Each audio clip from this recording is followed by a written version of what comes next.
Oke, gimana kabarnya Mas Aldo? Sehat? Kabar sehat, kabar sehat Sehat Mbak. ya. Betul. Ini kebetulan Oke, lagi lagi di mana nih sekarang? cuti Mbak. Di rumah ya? Ini lagi di Cuti. rumah. Oh, Betul. lagi di rumah. Oke, siap. Oke, baiklah teman-teman safety sekalian. Saat ini kita udah bersama Mas Aldo. Nah, Mas Aldo ini adalah seorang profesional dan trainer K3 yang udah punya banyak sekali pengalaman di bidang K3 ya. Nah, boleh sedikit perkenalan dulu dari Mas Aldonya. Mungkin bisa boleh sharing ke kita tentang profil singkat atau perjalanan karirnya dari dulu sampai sekarang sehingga bisa jadi profesional HSE nih. Silakan Mas Aldo. Oke, terima kasih Mbak Ara. Mungkin kalau Oke. dibilang profesional, nggak bisa dibilang gitu juga kali Mbak ya. Karena Hmm. saya juga belum terlalu lama sebenarnya di K3. Cuman ya tadi kita mau sharing-sharing aja lah. Kalau boleh Oke. sedikit sharing, seperti tadi dibilang sama Mbak Ara, saya sekarang posisinya adalah HSE trainer. Memang bertugas Oke. sebagai trainer ya. Kalau sedikit dari Siap. pengalaman saya memang backgroundnya fokus di K3. Jadi dulu saya kuliah di Diploma 3 sampai lanjut ke Magister. Itu memang fokus ke bidang K3. Fokusnya K3 ya. Betul, kalau dari pengalaman kerja, saya memulai karir itu di tahun 2014. Itu pertama di perusahaan konstruksi sebenarnya, konstruksi pembangunan gedung ya. Itu sekitar Oke. 10 bulan di situ. Terus saya pernah pindah juga setelah dari konstruksi, saya pindah ke perusahaan multinasional untuk servis oil and gas. Kurang lebih 3 tahunan di sana. Setelah Itu itu pindah posisinya apa? ke posisinya sama sebagai HSE juga sih. Kalau yang pertama Saya trainer. konstruksi itu sebagai HSE officer. Hmm. Kemudian pindah di perusahaan migas, itu saya mulai dari bawah Hmm. sebenarnya. Namanya HSE assistant. Jadi lebih ngebantu Oke. tugasnya HSE manager sebenarnya. Terus saya dapat promosi di situ jadi HSE technician 1 sampai dengan Hmm. technician 2 namanya. Baru setelah dari perusahaan migas tadi, servis migas, saya Hmm. pindah ke perusahaan pertambangan punya Australia. Di sana sebagai Oke. OHS spesialis namanya. Jadi departemennya emang Hmm. lebih ke occupational health dan safety. Habis dari Oke. sana, saya pindah ke perusahaan yang sekarang ini sebagai HSE trainer. Seperti itu. Itu dari Oh. pengalaman kerja saya. Dan sekarang Hmm. mungkin teman-teman bisa lihat kalau di Instagram, di YouTube, saya pakai waktu luang itu untuk buat materi juga ya. Buat materi carousel terkait dengan K3 dan video-video Mhm. K3. Sebenarnya semangatnya sih ya samalah kayak info HSE Prime ya. Kita Iya, iya. sama-sama pengen buat sharing sama teman-teman karena mungkin banyak yang penasaran terkait dengan K3 atau ada yang baru terjun tapi bingung gimana menjalaninya. Nah, itu sih sebenarnya tujuannya. Iya. Ya, saya lihat materi-materi Mas Aldo di Instagram juga eh, keren banget sih. Keren Terima banget kasih Mbak. Sebenarnya masih basic juga sih. postingan-postingan. Iya. Oke, terima kasih sharingnya Mas Aldo. Nah, baiklah, lanjut langsung aja ya kita bacakan pertanyaan yang sebelumnya udah Boleh. diajukan oleh teman-teman safety ke IG-nya HC Prime. Kita udah rangkum semuanya, baik itu yang udah masuk ke IG-nya HC Prime ataupun yang masuk ke story-nya Mas Aldo. Nah, Betul. buat teman-teman yang baru aja bergabung nih dan belum sempat nanya sebelumnya, boleh langsung ajukan pertanyaan lewat kolom komentar. Nanti bisa sekali dijawab ya Mas Aldo buat teman-teman yang Boleh, boleh. ini yang baru Kalau bisa bergabung. Oke, saya jawab, Mbak. oke siap. Nah, mulai dari pertanyaan pertama saya udah rangkum nih dari Genya HC Prime ada yang nanya atas nama Chen Chen Li. Wih, Nah, dari pertanyaannya Cina. iya Chen Chen ya, dari Cina nih kayaknya Miss Chen Chen. Nah, saya belum pernah kerja di HSE, tapi pengen bisa diterima kerja di HSE. Background kuliah S1, di mana kiat-kiat agar bisa diterima di perusahaan di HSE. Berarti kalau dari pertanyaannya backgroundnya bukan dari K3 ya Mbak ya? Backgroundnya sepertinya bukan K3, Bukan S1. K3 ya? S1, bukan K3 kayaknya. Oke, sebenarnya pertanyaan ini lumayan banyak sih Mbak ditanyain Mbak. Di Hmm. komentar YouTube saya, kemarin di story juga kayaknya ada juga yang nanya terkait dengan itu.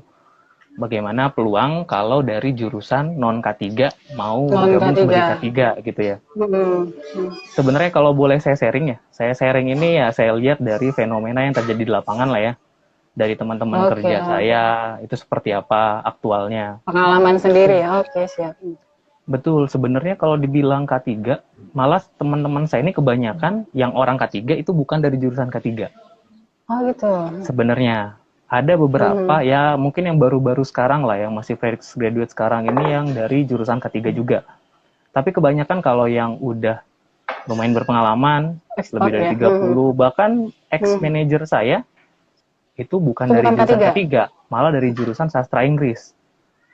Tapi K3 ini Baru sebenarnya udah lama belum sih Mas? Kayak misalnya di hmm, universitas gitu, jurusan K3 termasuk yang jurusan baru apa udah lama? sebenarnya kalau dari pengalaman saya juga ya, saya dulu Hmm. lulus D3 itu di tahun 2014. Saya masuk ke Hmm. perusahaan migas. Nah, saat itu banyak yang nanya tuh, lulusan apa? Lulusan K3. Itu Hmm. teman-teman masih banyak yang nggak tahu, oh ada jurusannya sendiri ya, dibilang gitu. Oh iya, baru Jadi tahu ya. masih awam lah. Dan sebenarnya memang kalau saya cek-cek juga nih, saya searching-searching, jurusan K3 yang spesifik K3 ini baru-baru aja sih ada. Sebelumnya itu Baru aja. kebanyakan dari jurusan Sarjana Kesehatan Masyarakat, atau nanti kalau dapat gelar namanya SKM.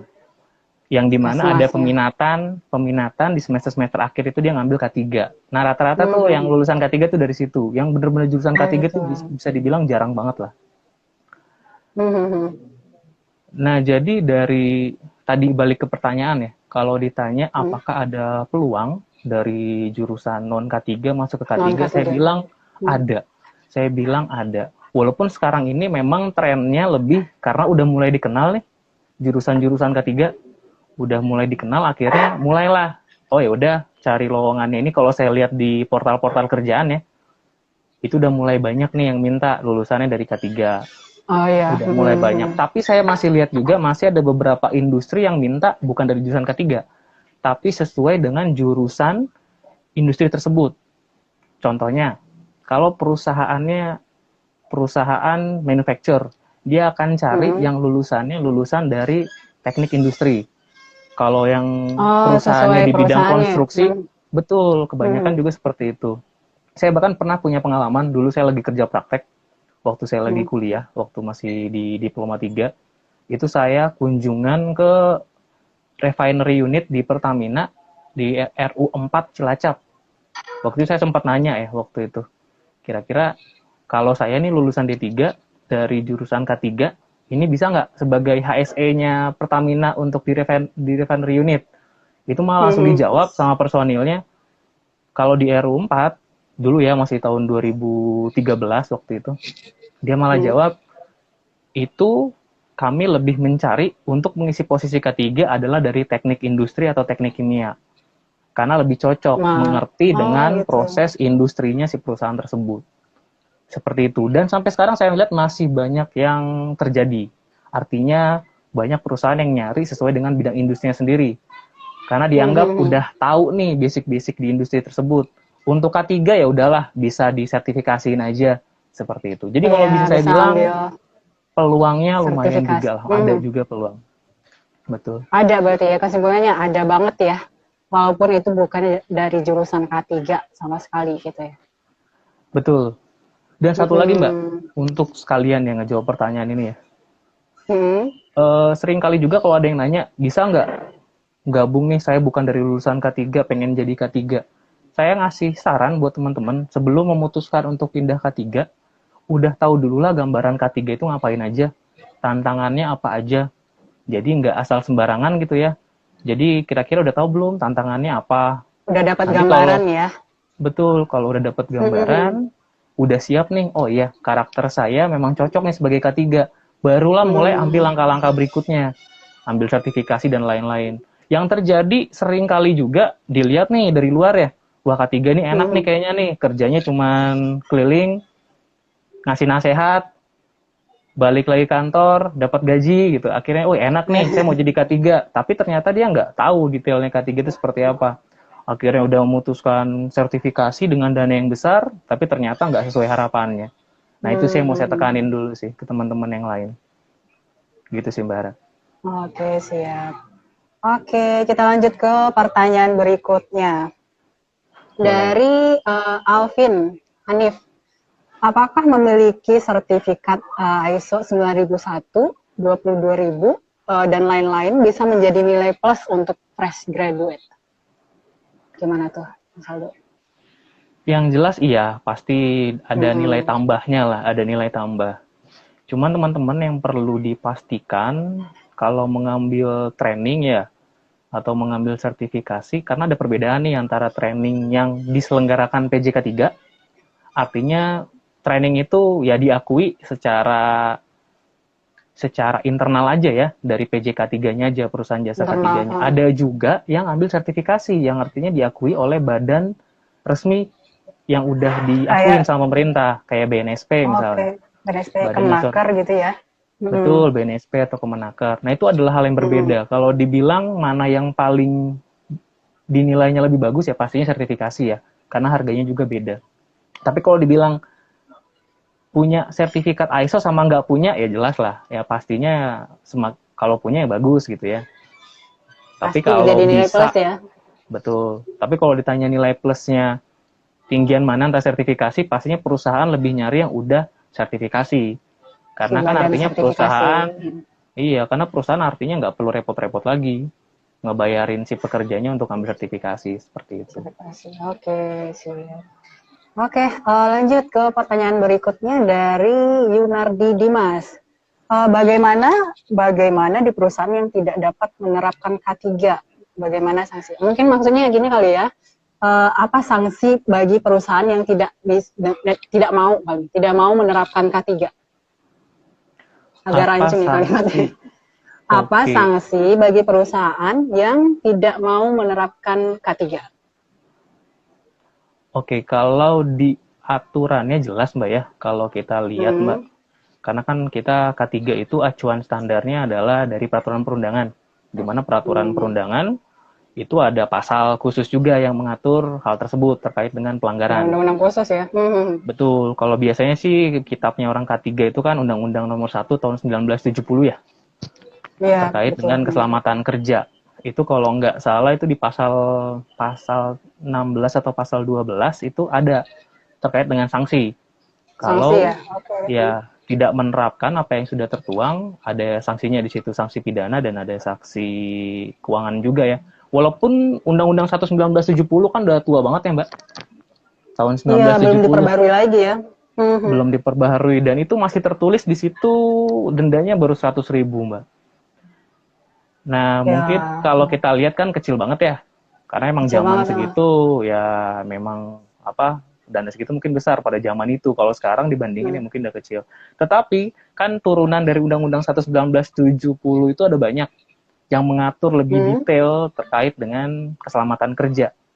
Artinya jelas kalau dari segi legal itu kita kalau tidak menerapkan K3 atau sistem manajemen K3 ya artinya kita udah melanggar peraturan perundangan. Selain itu, untuk menjawab pertanyaannya lagi nih, mungkin jawabannya apa sih dampaknya kalau kita nggak menjalankan K3 ya? Selain dari sanksi pemerintah tadi, misalnya dari peraturan perundangan. Ingat lagi teman-teman atau rekan-rekan K3 semua, bahwa yang namanya menerapkan K3 ini punya manfaat. Saya pernah bahas di materi kursal saya tuh, bahwa kenapa K3 itu penting? Ada 3 alasan sebenarnya Mbak. Aspek moral, yang pertama, kedua aspek finansial, dan tadi yang ketiga aspek legal. Kita udah bahas aspek legal. Artinya kita harus ngikutin peraturan perundangan, kalau enggak ya kita kena sanksi. Yang kedua, ada namanya aspek moral. Aspek moral itu seperti apa? Contohnya kayak gini Mbak, kayak misalnya kita ngelihat teman kerja kita nih, lagi kerja kena kecelakaan meninggal. Kan pasti kita nggak tega ya? Iya. Sama halnya dengan pemilik. Betul, sama halnya dengan pemilik perusahaan. Kalau nggak menerapkan K3 dan sampai terjadi kecelakaan, ya ada moral yang dikorbankan di situ. Artinya kita nggak, ya moralnya kurang lah ya. Kita ngelihat teman kita kerja, tangannya buntung satu, misalnya jarinya putus, kan kita nggak tega ya. Nah, makanya K3 itu penting, karena itu tadi, kita nggak mau ngelihat teman kerja kita ada yang celaka. Dan yang kedua, ini juga penting, aspek finansial. aspek finansial ya keuangan. Jelas yang namanya nggak menerapkan K3, maka dampaknya adalah kecelakaan kerja. Kalau kecelakaan Dan kerja ya menimbulkan pasti ada pasti. kerugian, betul. Kalau rugi perusahaannya ya jelas, dan dampak dari kerugian finansial itu terkadang kelihatannya kecil, padahal kalau diselidikin lagi, diinvestigasi lagi sebenarnya dampaknya besar. Besar, Dan lumayan itu ya. betul, ada biaya-biaya yang tak terlihat di sana. Nah, itu yang kita cegah. Makanya perusahaan tuh wajib menerapkan K3. Bahkan perusahaan-perusahaan kecil, restoran pun, Tanpa misalnya terkecuali berarti ya. perusahaan, betul, tempat cuci mobil, jasa cuci mobil, yang cuma pekerjanya 5 orang, 4 orang, sebaiknya tetap kita menjalankan K3.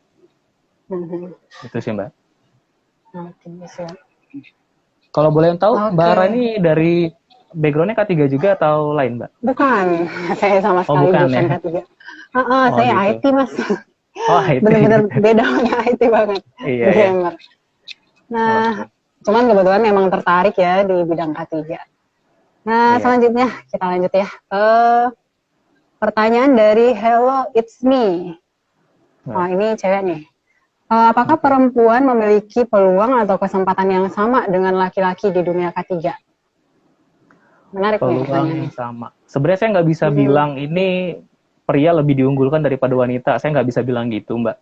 Karena mungkin dari bidang-bidang lain juga mirip-mirip lah kayak K3. Ada keuntungan yang dinilai tersendiri antara laki-laki dan perempuan. Contohnya, kalau lamaran lowongan K3, biasanya untuk permintaan HSE Officer System atau HSE yang ngurus sistem manajemen K3. Itu kebanyakan saya lihat lowongannya mintanya perempuan. Karena dinilai, mungkin yang dinilai perempuan itu lebih teliti daripada laki-laki dalam pengurusan. Ya? Betul, lebih rapi dalam pengurusan dokumen, lebih tersistem lah. Makanya banyak lowongan kerja yang bagian-bagian HSE sistem, HSE administratif, itu kebanyakan perempuan. Tetapi kalau banyak juga yang posisi-posisi K3 yang harus ditempatkan di lapangan, di mana di remote area, yang tempatnya itu terpencil lah ya, di hutan, kayak gitu. Itu memang kebanyakan perusahaan mintanya cowok. Karena tergantung tadi dinilai. Iya. Karena kenapa? Karena dinilai cowok itu dinilai siap untuk kerja di tempat-tempat terpencil lapangan. Itu selain betul, selain itu mungkin ada hal-hal lain, misalnya kayak perempuan mungkin kalau ditaruh di tempat yang remote area, nanti suatu saat harus berkeluarga, mungkin dia akan jadi pertimbangan, perusahaan artinya akan sulit mencari orang lagi, apalagi kalau sudah melahirkan, hal seperti itu lah, Mbak. Betul, tetapi saya bisa bilang sebenarnya kalau dari segi peluang kembali lagi tergantung ke orangnya. Saya bisa bilang tadi itu terkait dengan ya pertimbangan-pertimbangan lah ya. Kalau boleh saya cerita sedikit, atasan saya perempuan, manajer HSE saya di perusahaan yang sebelumnya. Dan banyak juga perempuan itu yang mengisi posisi-posisi tinggi. Iya, berarti intinya perempuan ini punya posisi sendiri lah ya di perusahaan. Betul. Dan bisa menempati posisi yang tinggi, karena lihat dari pengalaman saya sekitar sekeliling saya banyak juga perempuan yang bisa jadi HSE yang di posisinya tinggi gitu, Mbak. Iya, oke, siap. Oke, lanjut ke pertanyaan berikutnya. Nah, ini pertanyaannya dari WA nih. Ada juga yang ngirim pertanyaan via Japri ke WhatsApp HSE Prime. Halo Kak, saya Harsidan Syahroni dari perusahaan PT Bara Adi Pratama.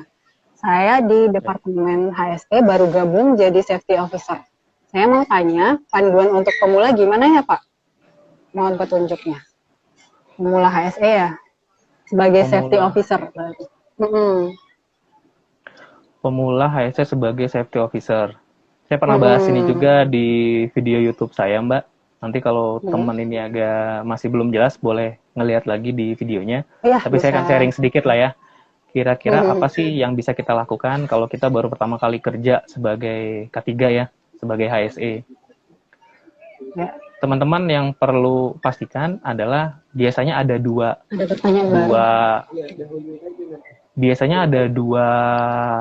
tipe nih, Mbak. Yang pertama adalah kalau perusahaannya itu yang emang udah bagus, udah punya sistem, udah menerapkan K3 dengan bagus, dan yang kedua adalah perusahaan yang belum menjalankan sistem manajemen K3 sama sekali, atau kita di hire itu dipekerjakan sebagai satu-satunya orang K3. Ini adalah dua hal yang berbeda, Mbak. Menurut saya ada kesamaannya tapi ada yang berbeda. Kalau kita kerja di perusahaan yang emang udah bonafit, yang K3-nya udah bagus, ya tugas kita ngapain? Tugas kita ya ikutin job desk yang dikasih sama perusahaan. Job desk-nya ngapain aja biasanya? Ya biasanya ya tugas-tugas K3 itu melakukan inspeksi. Inspeksi ke lapangan kerja, lihat tindakan tidak aman, lihat kondisi tidak aman, itu yang kita lakukan. Kedua, kita memberikan sosialisasi atau melalui safety talk. Kita memberikan materi terkait dengan K3 kepada para pekerja. Itu tugas kita. Terus apa lagi tugas kita? Melakukan investigasi kalau ada terjadi kecelakaan atau insiden. Jadi kalau kita berada di perusahaan yang sudah bonafit, yang sudah menerapkan sistem manajemen K3, maka apa yang kita lakukan? Kita lakukan sesuai dengan job desk. Dan pastikan kita melakukan job desk itu ya sudah dengan sesuai dan tepat ya.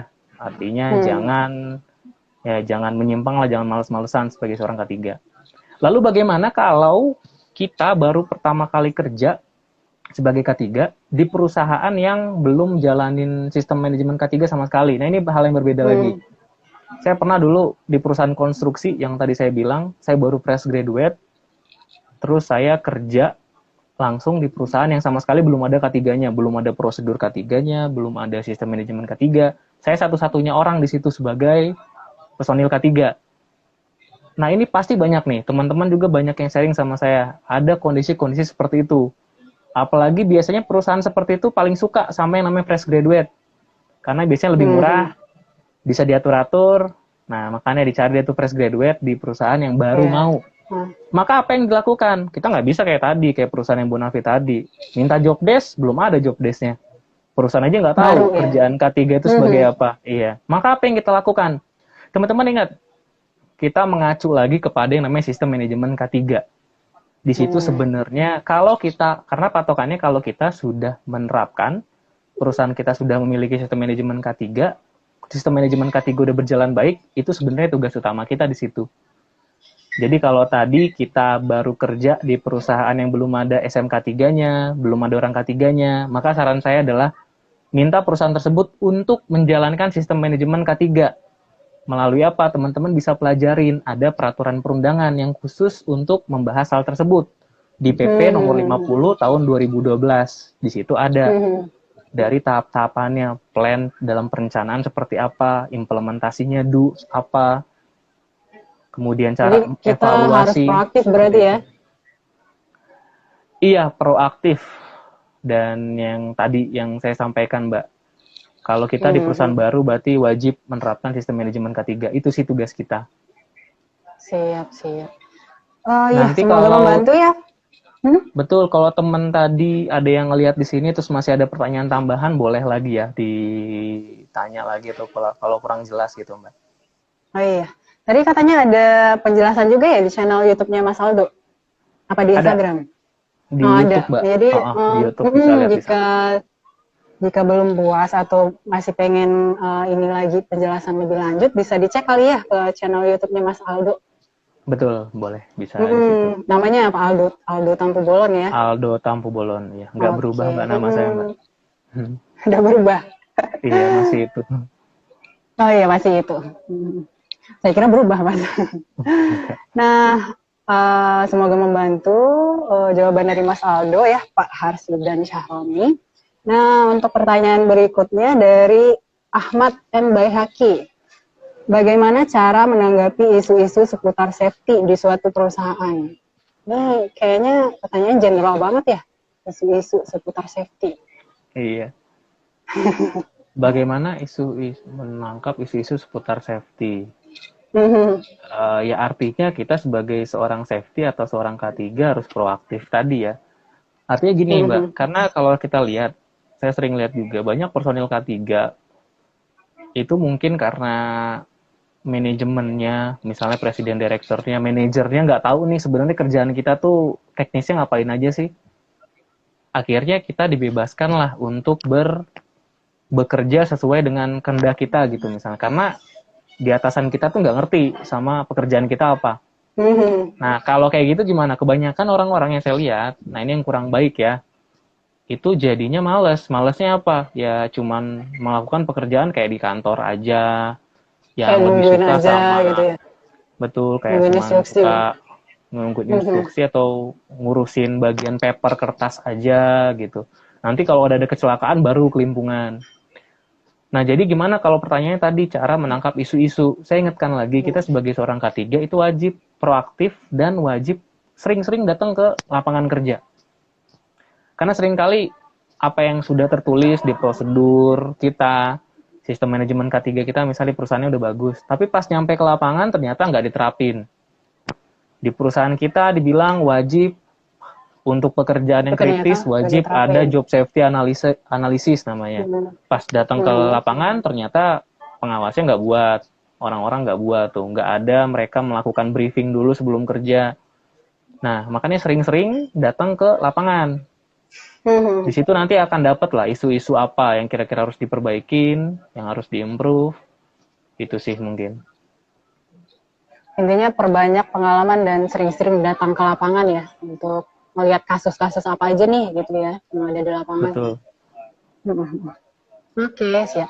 Nah, selanjutnya ada pertanyaan dari Evan G. Endra. Bagaimana cara agar dilirik perusahaan yang bukan latar belakang K3, tetapi punya sertifikat K3? Oh, mungkin maksudnya begini. Bagaimana caranya agar dilirik perusahaan, masnya bukan berlatar belakang K3, tapi punya sertifikat K3. Kayaknya hampir mirip ya sama pertanyaan yang pertama tadi Yang ya, di awal tadi ya.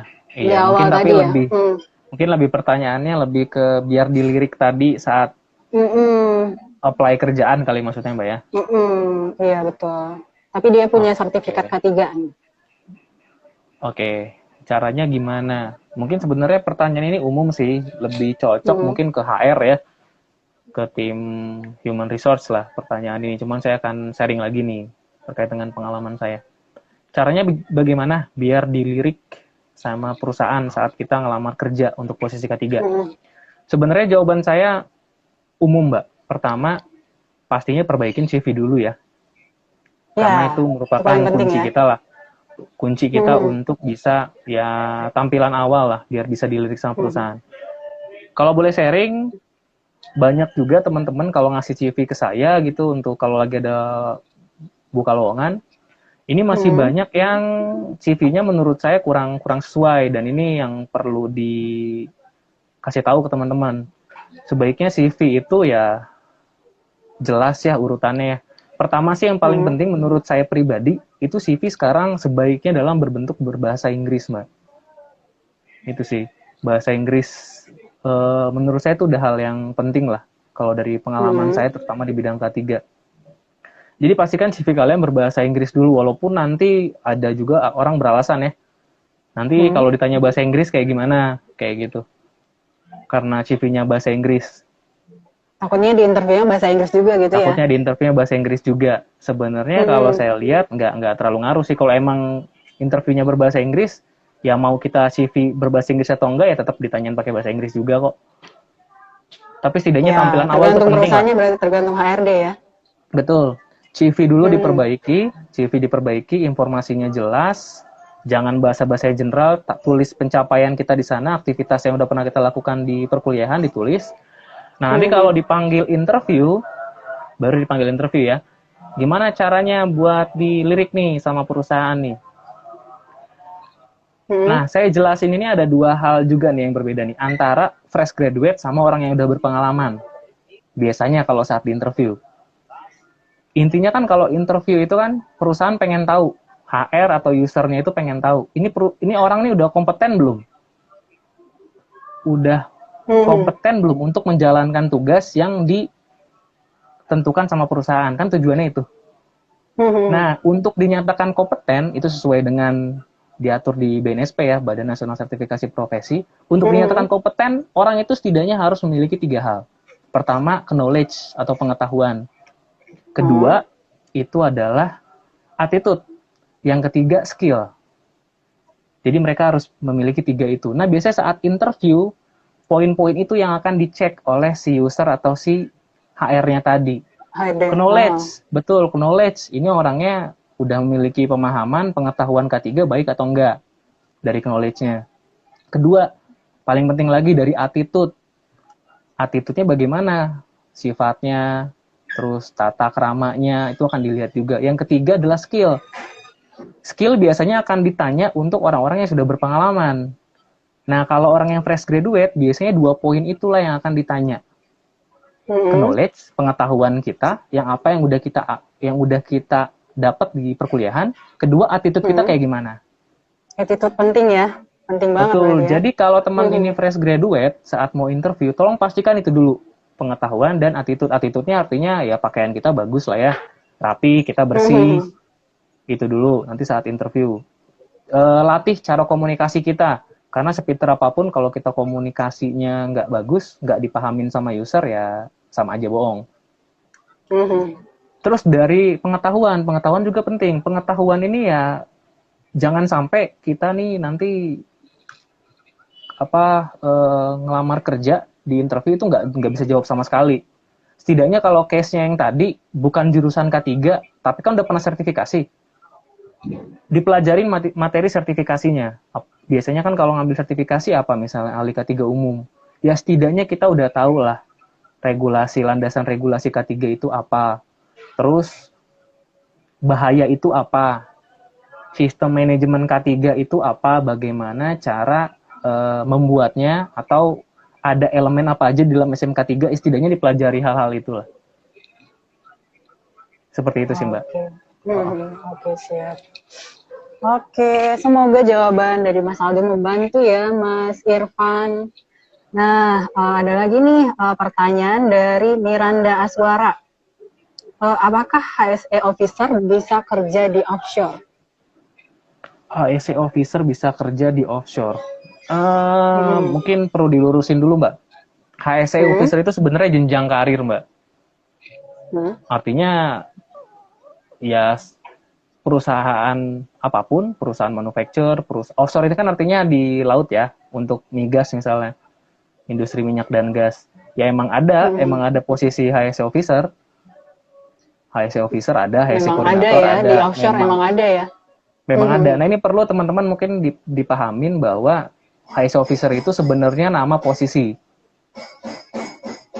Nama posisi. Nah, perlu saya jelasin, saya pernah buat juga materinya di carousel Instagram. Posisi K3 biasanya saya bagi. Halo. Nah, tadi agak ini. Saya lanjut ya. Jadi posisi HSE itu biasanya ada dua, Mbak. Yang bentuknya struktural. Yang kedua posisinya adalah yang di luar struktural, atau biasanya dia posisinya ini profesional lah ya. Contohnya kalau struktural itu yang artinya mengikuti struktur, Mbak, mulai dari HSE inspektor atau safety man, naik lagi ke HSE officer, naik lagi ke HSE koordinator, HSE superintendent, sampai dengan HSE manager. Nah, itu posisi HSE yang struktural. Kalau tadi ditanya apakah bisa, ya emang di offshore pun punya HSE officer, ada juga HSE koordinator. Dan butuh ya. Dan pastinya butuh, kayak gitu ya. Nah, ada lagi posisi K3, itu yang namanya fungsional. HSE fungsional itu yang kayak gimana? Yang artinya dia biasanya nggak ngikutin jenjang itu. HSE fungsional tuh kayak saya, HSE trainer. Ada lagi HSE auditor, misalnya, tugasnya untuk mengaudit. Ada lagi HSE investigator, biasanya dia muncul kalau ada investigasi kecelakaan. Ada lagi yang namanya CSMS verifikator. Nah, itu merupakan posisi-posisi HSE yang fungsional. Fungsional ya. Betul. Jadi pertanyaan ini saya mau ngelurusin pertanyaannya, bahwa HSE officer itu merupakan sebuah posisi struktural seperti itu, dan di offshore ya jelas ada kebutuhan untuk posisi jelas ada itu. Dan pasti mereka butuh ya. Betul. Oke. Nah, ada pertanyaan nih ternyata dari yang baru bergabung, dari Mbak Dila Shoot ini meninggalkan komentar ya untuk ada pertanyaan. Mungkin kita ke pertanyaan Mbak Dila dulu. Pertanyaannya gimana kalau sebentar. Mbak Dila masih online ya? Oke, siap. Gimana kalau K3 di suatu perusahaan sangat jelek, apa akibat yang berdampak pada perusahaan? Karena ada beberapa sistem yang kurang baik dan sering terjadi kecelakaan. Tapi perusahaan tersebut adem-adem aja. Berarti perusahaannya nggak peduli berarti ya? Betul. Agak mirip sih pertanyaannya sama Iya. sama yang pernah kita bahas tadi. Iya, sebenarnya agak nyambung ya Mbak sama pertanyaan tadi ya. Kira-kira apa yang terjadi jika perusahaan tidak menerapkan K3? Intinya kayak gitulah ya. Adem-adem aja, nggak nerapin K3. Ya kayak tadi, ada 3 hal nanti yang akan dikorbankan. Pertama, moral. Kalau ada pekerja yang tadi sakit atau kecelakaan. Yang kedua, finansial. Akan menimbulkan kerugian juga pastinya. Mungkin kalau sekarang adem-adem ayem karena kecelakaannya belum terlalu mengakibatkan kerugian yang terlihat ya. Jadi masih adem-adem aja. Cuman ya tadi, ada namanya piramida kecelakaan. Kalau kita biarkan kecelakaan kecil sekarang terjadi, terus-menerus, berulang-ulang, nanti kita tinggal tunggu case yang paling tinggi aja. Tinggal nunggu kejadian kecelakaan yang tinggi. Nanti kalau udah ketinggi, baru bisa berasa tuh kerugiannya seperti apa. Yang ketiga tadi aspek legal. Kalau sampai keciduk sama pemerintah, Depnaker, siap-siap aja atau ya. kalau dia ya siap-siap aja bakal kena sanksi juga, teguran. Ya itu sih Mbak, mungkin jawabannya. Oke. Semoga membantu ya Mbak Dila. Kelihatannya Mbak Dila masih online. Kemudian ada lagi nih pertanyaan di kolom komentar dari Mighty Boy. Biasanya pertanyaan apa sajakah yang sering diajukan seorang HRD saat wawancara di posisi HSE? Oke, saya lanjutin. Mungkin tadi agak nyambung tadi ke persiapan kita biar dilirik ya. Oke, biasanya pertanyaan apa aja yang akan ditanyakan HRD? Biasanya kalau HRD ini karena dia bukan background-nya K3, dia biasanya ya pengalaman saya, dia nggak akan nanya hal-hal teknis seputar K3. Karena dia akan nanya, mungkin nggak ngerti juga kali ya. Betul, dia paling nanya sekitar attitude tadi ya. Attitude atau kira-kira kebiasaan kita seperti apa ya. Biasanya dia akan nanya, waktu kuliah ngapain aja, aktif di organisasi nggak. Aktif organisasi itu buat K3 penting banget. Saya bisa bilang ke teman-teman, aktif organisasi itu penting. Kenapa? Karena organisasi membantu kita dalam skill komunikasi. Terus skill analisa, dan juga skill problem solving. Nah, makanya biasanya sangat disukai tuh sama perusahaan tuh. Orang K3 yang sebelumnya memiliki pengalaman organisasi. Terus biasanya ditanya problem solving. Betul. Tadi paling kalau dari HRD akan ditanya seputar itu. Nah, saya tambahin pertanyaannya, bagaimana kalau kita di interview sama usernya, sama orang HR juga, orang HSE juga, HSE manager misalnya. Biasanya pertanyaan-pertanyaan apa aja yang ditanyain? Biasanya kalau pengalaman saya pribadi yang biasa ditanyain adalah terkait dengan sistem manajemen K3. Terkait dengan sistem manajemen K3. Karena emang tadi saya bilang, inti berjalannya K3 itu dari sistem manajemen K3-nya. Jadi persiapkanlah jawaban itu. Misalnya kalian tahu referensinya, landasan hukumnya apa, PP 50 tahun 2012. Terus pelajarin lagi, oh ada tahapan apa aja, plan do check action, dipelajarin lagi. Terus juga kadang-kadang dia akan nanya terkait dengan teknis. Silakan di pelatihan juga udah pernah diajarin biasanya terkait dengan pembuatan job safety analysis, terkait dengan permit to work. Biasanya akan ditanyain juga hal-hal yang secara ya general lah paling nanyanya itu. Jadi persiapkanlah pertanyaan-pertanyaan itu sih biar bisa dijawab. Oke, semoga membantu. Siapa ya tadi namanya? Oke, semoga jawabannya membantu ya. Nah, kayaknya semakin sore semakin banyak nih pertanyaan yang di kolom komentar. Tadi masih pemanasan kayaknya, Mbak. Iya, masih pemanasan sekarang ininya. Sekarang puncaknya. Makin banyak yang gabung nih kayaknya. Nah, boleh kita sebutin aja dari kolom komentar. Selanjutnya dari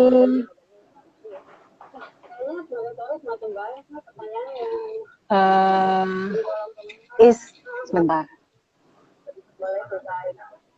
Selanjutnya dari Mas Isma Nurfi. Bagaimana cost of SHE ya? SHE bisa dilihat sebagai investment cost oleh manajemen. Bagaimana HSE Team melanjutkan change management paradigma di level manajemen? Gimana Mas? Clear Mas? Agak panjang nih pertanyaannya. Oke, mungkin maksud pertanyaannya bagaimana menyadarkan ya manajemen bahwa HSE itu adalah investasi gitu ya. Maksudnya kan Nah, itu ya, ya, betul. bahwa HSE adalah investasi. Yang pastinya ya kita samakan dulu persepsi ya sama si manajemen tadi. Intinya tadi lagi sebenarnya yang jawaban Balik yang lagi udah ya. kita bahas, betul. Ingat kalau ditanya atau kira-kira nih manajemen beranggapan HSE ini buang-buang duit aja. Karena memang kalau terlihat secara kasat mata seperti itu ya Mbak. Artinya HSE ini nggak dapat produksi malah ngeluarin duit nih. Misalnya apa? Buat beli fasilitas Buang-buang harus gitu ya. betul harus beli apar misalnya, harus mempekerjakan orang K3, harus mentrainingkan orang, itu kan duit semua tuh. Duit semua, Beda sama ya, produksi. Kalau produksi kan ngasilin duit, kok ini buang-buang duit kayak gitu ya. Nah, ini perlu kelihatan dijelaskan hasilnya ke ya. manajemen. Betul, bahwa ini adalah investasi sebenarnya, investasi. Kenapa? Tadi kalau misalnya seandainya kita nggak menjalankan K3, ya siap-siap 3 hal tadi itu akan terjadi. Kerugian tadi, kerugian finansial, moral, dan juga legal tadi. Itu sih yang perlu dijelaskan ke manajemen. Mungkin caranya aja yang lebih yang lebih smooth dan lebih kena lah ke manajemen bagaimana penyampaiannya. Penyampaiannya ke pihak manajemen ya yang penting ya. Betul. Oke, selanjutnya pertanyaan di kolom komentar dari Khalid Lazuardi. Oke. Di dunia kerja sesungguhnya, khususnya HSE, yang paling dibutuhkan itu lulusan D3 atau S1. Jadi di dunia HSE yang paling dibutuhkan itu sebenarnya lulusan D3 atau S1-nya. D3 atau S1? Tergantung requirement-nya perusahaan sih, Mbak. Perusahaan sih ya, balik lagi ya. Betul, kalau biasanya sih dari pengalaman saya ya,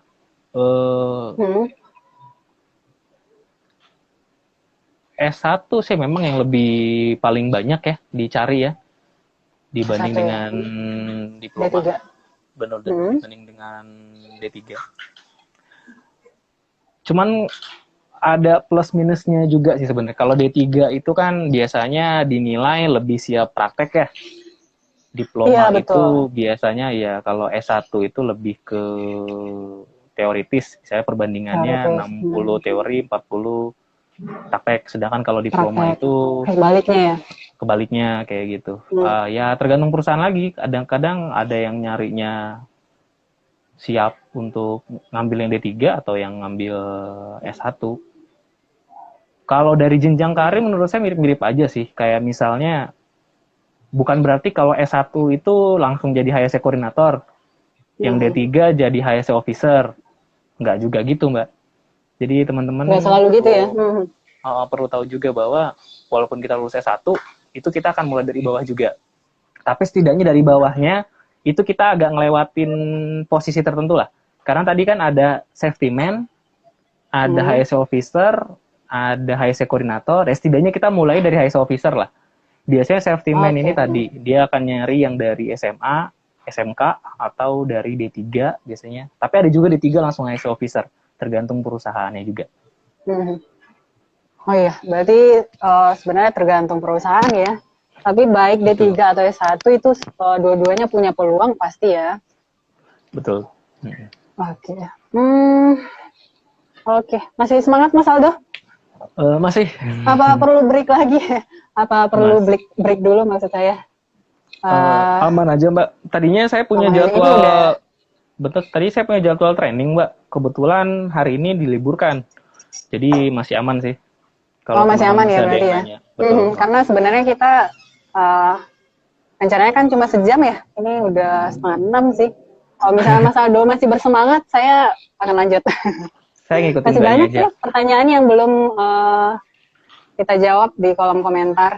Karena teman-teman makin banyak yang gabung nih kayaknya. Iya, Oke, saya ngikut siap. aja Mbak. Lanjut nih. Nanti kalau Oke.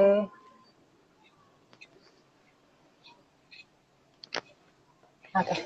Oh, mungkin sebaiknya kita batasin aja kali ya, Mas. Ininya sesi tanya jawabnya sampai jam 6 kali ya. boleh, Biar boleh. enggak ini. Oh, nanti buat teman-teman pertanyaan teman-teman yang belum sempat kejawab, mungkin kita next akan adain lagi live streaming kali ya. Mudah-mudahan ada kesempatan lagi ke depannya. Siap, Eh, betul Mbak. tenang aja teman-teman, semuanya akan dijawab kok. Iya. Nah, selanjutnya next. Oh,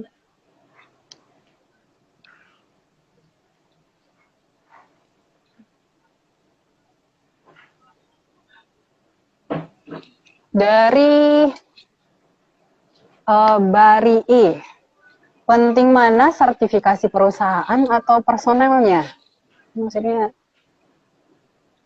Sertifikasi perusahaan perusahaan atau atau personelnya. sertifikat personel kayaknya ya. Coba ya saya mengartikan pertanyaannya ya. Mudah-mudahan benar nih Nah. maksudnya itu nih. Jadi memang sertifikasi itu ada yang melekat sebenarnya tetap ke orang juga sih, ke personil juga sih. Tapi ada peraturan yang dipersyaratkan ke orang, ada juga dipersyaratkan ke perusahaan. Contohnya gini maksudnya Mbak. Kayak ahli K3 umum. Ahli K3 umum itu kalau yang versi Kemenaker itu dia lebih melekat ke perusahaan sebenarnya. Artinya di satu perusahaan itu wajib ada satu orang yang jadi sebagai sekretaris P2K3 memiliki sertifikasi ahli K3 umum. Dan dia nanti ada SKP, surat keterangan penunjukan itu ya, surat keterangan penunjukan dari Kementerian Tenaga Kerja untuk perusahaan tersebut. Nanti ada namanya, ada perusahaannya di situ. Nah, ada juga sertifikasi yang melekat ke pribadi sendiri. Sertifikat kompetensi. Ada embel-embel perusahaan berarti ya? Ya, biasanya ada juga sih di kartunya itu atau di sertifikatnya nama perusahaan. Cuman ya sekedar cuman nempel aja.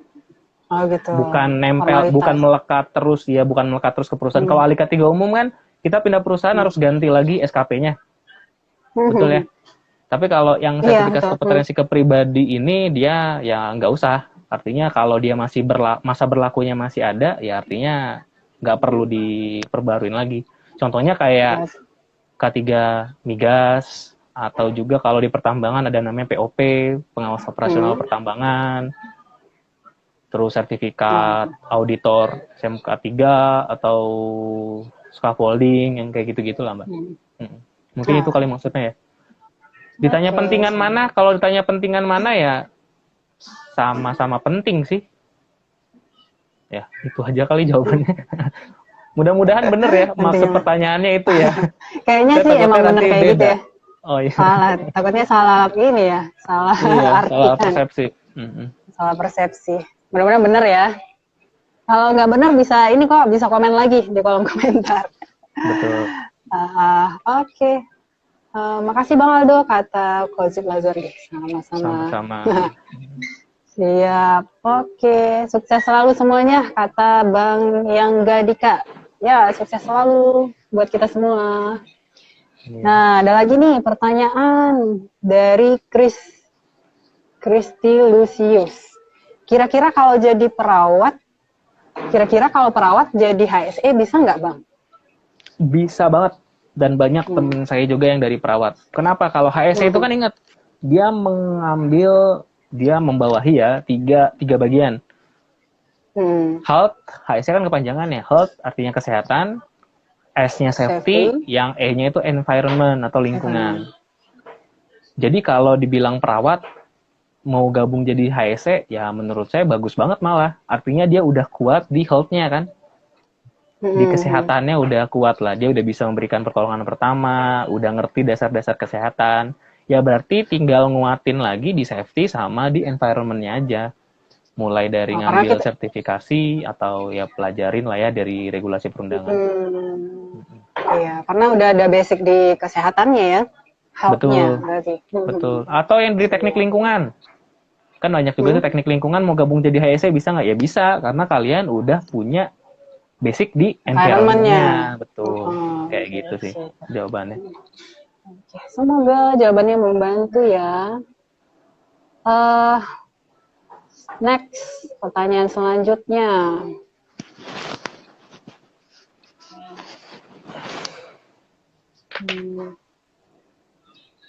Dari Isma Nurfi. Oh, ada lagi ya pertanyaan baru dari Isma Nurfi. Tadi udah sempat nanya.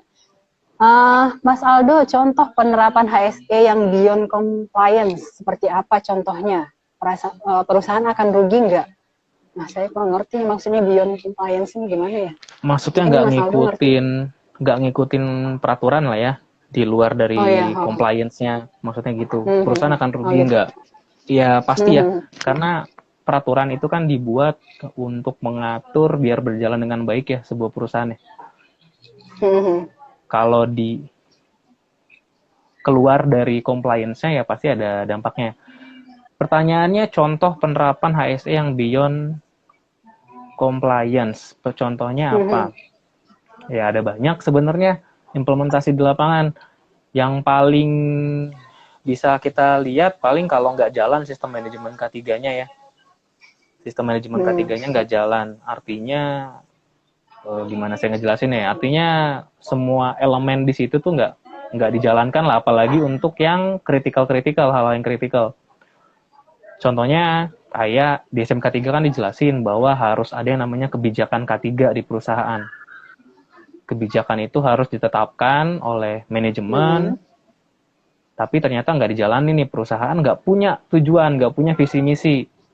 Artinya ngambang aja tuh perusahaan terkait dengan K3. Ya tadi pasti nggak akan berjalan baik SMK 3-nya, ya tadi kerugian yang 3 hal tadi terjadi lagi.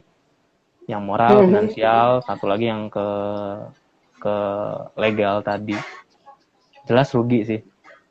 Contoh-contohnya ya banyak lah kalau saya bilang, tapi ya contoh tadi untuk yang kritikal ya contohnya itu, kalau dia ditemuan di SMK 3-nya kritikal tidak dijalankan, ya tadi efeknya. Mungkin itu Mbak jawabannya. Jadi intinya perusahaan akan jelas rugi ya. Betul. Oke, semoga jawabannya membantu Pak Isma Nurfi. Nah, ada lagi nih pertanyaan dari Muhammad Hendaf. Izin mau bertanya, apakah ada peluang untuk yang umurnya sudah 28 tahun atau tidak fresh graduate dan ingin terjun ke K3? Umur sudah 28 tahun, artinya dia punya pengalaman kerja yang lain ya, selain K3 ya? Ya, kita asumsinya udah punya lah ya, 28 tahun, bukan fresh graduate soalnya. Oke. Sebenarnya kalau umur 28 tahun peluang masih ada sih menurut saya, masih terbuka luas juga, apalagi dia udah punya pengalaman kerja juga ya. Bukan artinya nganggur, nggak kerja ngapa-ngapain selama berapa tahun, terus dia ngelamar jadi K3, itu mungkin agak susah. Tapi kalau dia punya pengalaman kerja sebelumnya, menurut saya bisa untuk gabung sebagai K3. Cuman tolong dipastikan saja, seperti yang saya bilang tadi, untuk posisi K3 itu kita harus mulai dari bawah. Artinya gini, kalau temen tadi nih, dia udah umur 28 tahun, dan udah di posisi misalnya, posisi sebagai supervisor produksi misalnya. Dia mau gabung sebagai seorang K3. Nggak bisa semena-mena langsung supervisor HSE. Tiba-tiba jadi ke sana gitu. Kecuali, gitu ya? Betul, kecuali kalau memang kalian di perusahaan yang sama. Misalnya di departemen lain ya, kita kerja di supervisor produksi. Departemen lain di perusahaan yang sama buka tuh untuk supervisor HSE, misalnya HSE koordinator. Kalau kita punya relasi, kita punya basic-basicnya, ngelamar mungkin bisa. Tapi kalau kita tiba-tiba mau putar haluan, dari supervisor produksi mau pindah langsung jadi HSE koordinator, itu agak susah. Kecuali kita ngambil yang level bawah dulu tadi, HSE officer dulu. Seperti itu. Dan pertanyaannya teman-teman mau nggak mulai dari bawah itu, seperti itu. Dan satu lagi, kalian akan bersaing dengan teman-teman yang fresh graduate. Artinya kalian juga harus membiasakan juga, mungkin dari gajinya ya gajinya masih fresh graduate, seperti itu. Itu sih Mbak. Oke, intinya masih ada dan yang penting pengalaman ya. Tapi jangan berharap untuk langsung lompat ke posisi tinggi juga gitu ya Mas ya. Betul. Oke, siap. Selanjutnya ada dari Dato Ambo. Izin bertanya, menurut Mas Aldo untuk pemula lebih rekomen mana, ambil ahli K3 atau sertifikasi kompetensi seperti firefighting dan lain-lain? Terima kasih. Oke, ini lumayan banyak juga nih yang bertanya seperti ini nih. Kalau saran saya, kan pilihannya mau ngambil ahli K3 umum misalnya, atau ngambil yang udah spesifik ya, sertifikasi yang spesifik. Jawaban saya adalah sebenarnya kembali lagi ke teman-teman semua. Kalau teman-teman ini udah punya tujuan yang jelas ya. Artinya kalau teman-teman pengen kerja di perusahaan migas, mau gimana pun caranya pengen kerja di migas atau ada punya relasi di migas, artinya nggak apa-apa, kalian langsung ambil aja K3 migas misalnya, atau sertifikasi-sertifikasi yang dibutuhkan di migas. Seperti itu, ngambil si survival misalnya kalau mau di offshore dan lain-lain. Tapi kalau teman-teman masih ngawang nih, belum tahu nih ke depannya mau ngapain, pokoknya di K3 aja. Bisa aja nanti kerjanya di manufacture, bisa aja kerjanya di tambang, bisa aja kerjanya di konstruksi. Ya saran saya ngambilnya ahli K3 umum aja, karena itu masih ya tadi general dan itu dibutuhkan. General ya. Betul. Saran saya itu sih. Oke, siap. Semoga membantu ya Dato Ambo. Nah, ada lagi nih si Mas Kristilisius tadi yang nanya soal apa perawat bisa jadi HSE. Nah, ada pertanyaan lanjutan nih dari beliau. Lanjutan Bang, ambilnya sebaiknya ahli K3 umum atau hiperkes? Oke, ahli K3 umum atau hiperkes. Karena dia udah ada background perawat ya sebelumnya. Betul-betul. Sama sebenarnya dengan jawaban tadi yang Mas Dato Ambo tadi. Kembali lagi ke tujuan kita apa. Kalau hiperkes itu kan biasanya untuk posisi-posisi, biasanya di perusahaan tuh ada OHIH, Occupational Health dan Industrial Hygiene. Biasanya dia minta tuh yang punya sertifikat hiperkes. Karena dia perlu untuk melakukan monitoring, pengukuran kondisi lingkungan kerja. Tapi kalau teman-teman maunya kerja di posisi HSE yang secara umum ya ambilnya ahli K3 umum aja. Kecuali teman-teman tuh ngelihatnya, wah saya maunya kerja nanti ini di perusahaan ini sebagai OHIH. Ya udah ngambil hiperkes aja. Sama jawabannya kayak tadi Pak Dato Ambo, tergantung dari tujuan kita tuh apa. Iya, target kita tuh apa, itu sih. Kalau masih ngawang-ngawang, ya tadi ahli K3 umum aja. Oke, siap.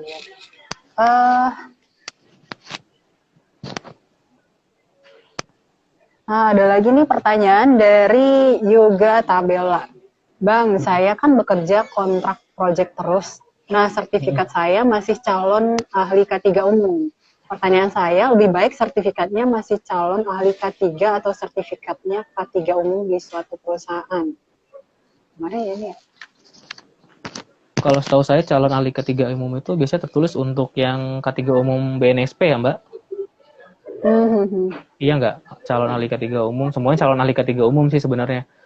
Cuman ahli muda kali ya, apa gimana ya? Betul, kalau BNSP kan ada calon K3 ahli muda, Madya sama yang utama ya. Betul, nanti kalau Kemenaker itu baru dia satu biasanya calon ahli K3 umum. Nanti kalau dia udah jelas perusahaannya apa, baru dia ngurusin yang namanya SKP ya, surat keterangan penunjukan tadi. Jadi pertanyaannya tadi apa tuh, ngambil yang mana? Mungkin gini, mau pilih yang mana? K3 umum yang Kemenaker atau BNSP gitu aja kali ya, pertanyaannya kali ya. Maksudnya. Ya betul. Pilihannya yang mana? Kalau misalnya pertanyaannya itu, saya bisa mungkin kasih saran begini, karena kedua hal itu memiliki perbedaan ya. K3 umum yang Kemenaker sama BNSP. Kalau Kemenaker itu kan artinya sertifikatnya berlaku seterusnya ya, nggak ada expired. Nanti expirednya itu saat SKP-nya habis, perpanjangan SKP aja gitu ya. Kalau diperpanjang SKP aja ya. SKP. Tapi kalau BNSP kan enggak. Kalau BNSP kan 3 tahun udah habis ya udah harus ikut sertifikasi ulang kan ya. Cuman dia enaknya trainingnya ya cuma sebentar, 4 hari doang. Kalau yang Kemenaker kan harus 12 hari. Seperti itu. Kalau ditanya gampang lulus atau enggak, saya rasa sama aja ya. Sertifikasi sama aja kita ya, peluangnya sama mirip-mirip aja. Terus ada juga perbedaan kalau K3 yang Kemenaker itu biasanya ditujukan untuk sebagai landasan perusahaan wajib punya untuk sebagai sekretaris P2K3. Oke. Sekretaris P23 Iya, iya. punya untuk yang dari Kemenaker. Wajib Jadi punya ya, kalau sekretaris ya. pertanyaannya itu pertanyaannya mendingan yang mana? Saya jawab dua-duanya ini punya hal yang berbeda lah. Tapi kalau dari teman-teman punya dana, punya peluang kesempatan bisa training 12 hari, ya ambil aja yang Kemenaker sih saran saya. Kan kalian tinggal ngurusin SKP-nya aja. Oh iya, lebih enak ya. Kalau Tinggal betul. perpanjang SKP. Oke. Ini dari ini juga kayaknya ada kaitannya sama yang kita bahas sekarang. Apakah seorang HSE ingin melamar di perusahaan wajib memiliki sertifikasi ahli K3 umum? Saya kalau boleh sharing sedikit, saya dulu lulus kuliah itu nggak punya sertifikasi apa-apa ya Mbak ya, cuman punya ijazah K3 aja. Dari perusahaan konstruksi ke perusahaan migas, ya saya dari ijazah aja nggak punya sertifikasi. Kalau ditanya, kalau mau ngelamar kerja sebagai K3 perlu nggak sertifikasi? Jawabannya tergantung privilege kita. Pertama, kalau misalnya kita memang udah lulusannya K3, emang udah lulusan backgroundnya K3, kayak saya dulu, saya nggak perlu, saya waktu itu nggak pakai sertifikasi sih, saya bisa ngelamar kerja. Dengan catatan, kita harus bisa menjual diri lebih baik saat kita interview, saat kita komunikasi, pengalaman organisasi ada, itu. Intinya gimana kita mempromosikan diri kita ya ke HR-nya berarti, atau user. Betul, tapi kalau untuk yang dari jurusan selain K3, itu emang agak susah. Kalau masih fresh graduate, jurusan selain K3, nggak punya sertifikasi, akan susah diterima sebagai K3. Kecuali kalau emang nggak ada pilihan lain ya, biasanya ya. Jadi saran saya kalau emang jurusan lain, misalnya dari teknik mesin, pengen jadi orang K3, ya sebaiknya ambil sertifikasi tadi, ahli K3 umum tadi. Kenapa? Selain kalian perlu sertifikasinya untuk kalian ngelamar kerja, kalian juga perlu ilmunya, setidaknya dasar-dasar K3-nya. Kalian perlu tahu, karena di sertifikasi itu, di training itu akan diajarin juga. Jadi nanti kalau saat kalian kerja, ya kalian udah siap, udah punya basic. Seperti itu. Oke, siap. Dapat ya gambarannya berarti Mas, apa ya namanya tadi? Mas Mighty Boy. Oke. Ini ya. Sebentar.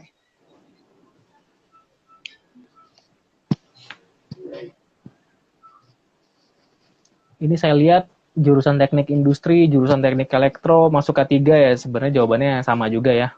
Tadi, berarti kan di luar dari K3. Di luar K3 ya? Iya, sebaiknya memang ambil sertifikasi lagi. Dan kalau ditanya peluangnya besar atau enggak ya, menurut saya tadi di awal-awal pembahasan kita tadi ya Mbak, masih terbuka. Apalagi teknik industri kalau misalnya kerja di perusahaan manufacture, tadi yang di refinery unit atau pengolahan, itu biasanya masih terbuka banget tuh untuk posisi-posisi jurusan teknik industri. Iya. Oke, satu lagi nih dari Vicky Al-Hidayat. Kak mau nanya, jika terjadi insiden yang dapat membuat korban kehilangan waktu kerja maksimal 3 hari, apa harus lapor ke Disnaker atau ownernya? Gimana Mbak? Sorry, suaranya agak putus. Oke, saya ulangi. Kalau terjadi insiden yang dapat membuat korban kehilangan waktu kerja maksimal 3 hari, apa harus lapor ke Disnaker atau owner? Iya betul, kalau ke owner ya jelas ya, ke pemerintahan jelas juga kita perlu ngelapor ya. Bahkan kalau kita ke industri pertambangan, ke Menteri SDM itu wajib, itu 1x24 jam itu kita wajib ngelapor. Untuk cedera-cedera yang tadi, untuk kecelakaan yang mengakibatkan cedera berat atau fatality. Cedera berat itu yang kayak gimana ya tadi, kalau dia misalnya kehilangan hari kerja, jadi saat dia insiden, besoknya dia nggak bisa kerja lagi seperti semula. Itu wajib dilaporkan sih. Dan juga wajib biasanya ya, wajib. Betul. Oke. Oke, semoga jawabannya membantu ya, Mas Vicky Al-Hidayat. Nah, ada lagi nggak ya? Kebanyakan pertanyaannya hampir mirip semua sih ya. Betul. Banyak rata-rata dari teman-teman yang kayaknya baru mulai terjun di Baru. bidang K3 nih, baru lulus Iya. fresh graduate nih kayaknya. Sebentar, kita cek dulu apa ada yang baru.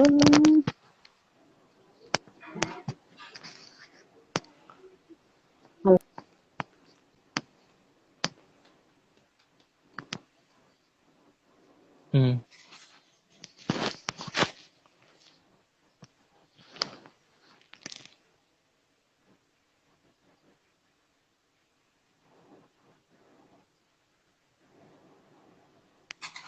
Hmm.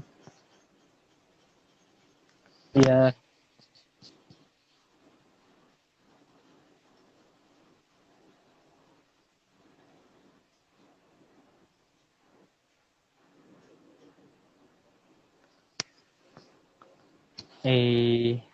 Iya tadi sama jawabannya kayak yang tadi Mbak ya, sesuai privilege kita. Kalau kita punya duit ya silakan ambil karena itu jadi nilai jual juga. Cuman pastikan juga jangan sampai kita cuma ngambil sertifikasi tujuannya buat sertifikatnya aja. Halo Mbak.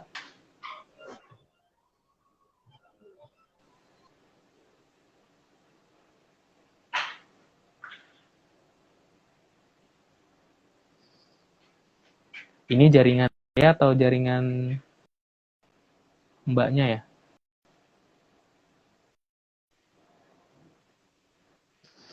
Iya agak agak putus-putus Mbak. Ini dari jaringan saya atau jaringan Mbak? Oh, buffering.